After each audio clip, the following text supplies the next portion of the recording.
Now to its natural rage new source of rage was added.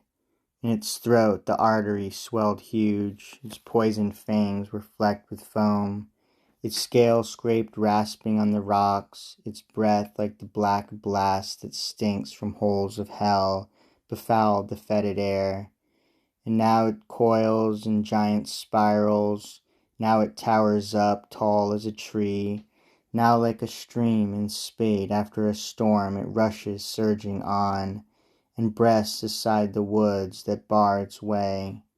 Cadmus steps back, his lion's spoil withstands the onslaught, his long lance's point, thrust forward, keeps the darting fangs at bay.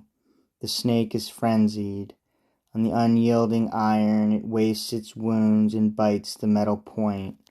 Then from its venom-laden lips an ooze of blood began and spattered the green grass.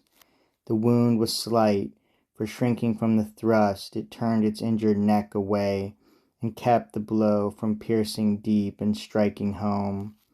Cadmus pressed on and drove the firm-lodged lance deep in the creature's gullet, till an oak blocked its retreat, and snake and oak were nailed together.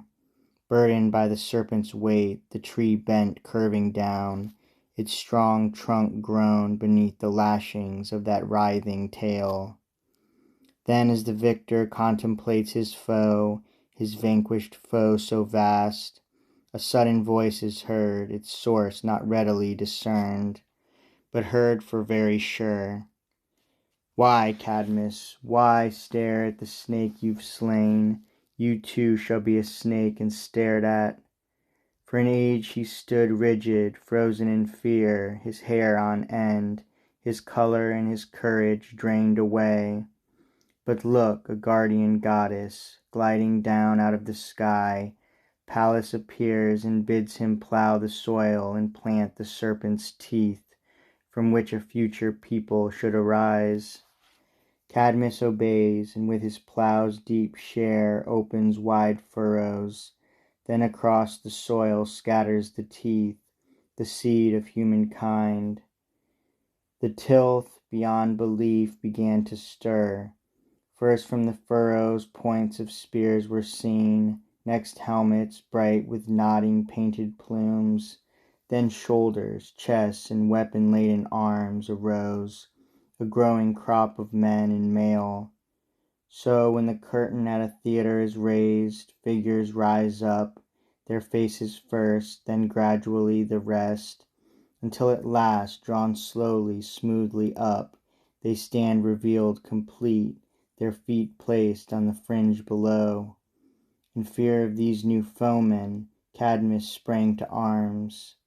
"Lay down your arms," a warrior cried, one of the earth-born regiment. "Take no part in civil strife." So saying, with his sword he felled a soil-sprung brother by his side, then fell himself, struck by a far-flung lance. He too, who dealt him death, was dead as soon, and of that new-given life-breath breathed his last. In the same mould of madness all that host, that sudden brotherhood, in battle joined, with wound for wound fell dead, that prime of youth, whose lot was life so short, lay writhing on their mother's blood-stained bosom, all save five who survived.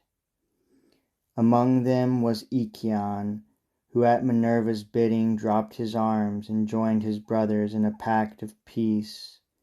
These were his comrades when the Prince of Tyre, obedient to the oracle's command, founded his city in that foreign land.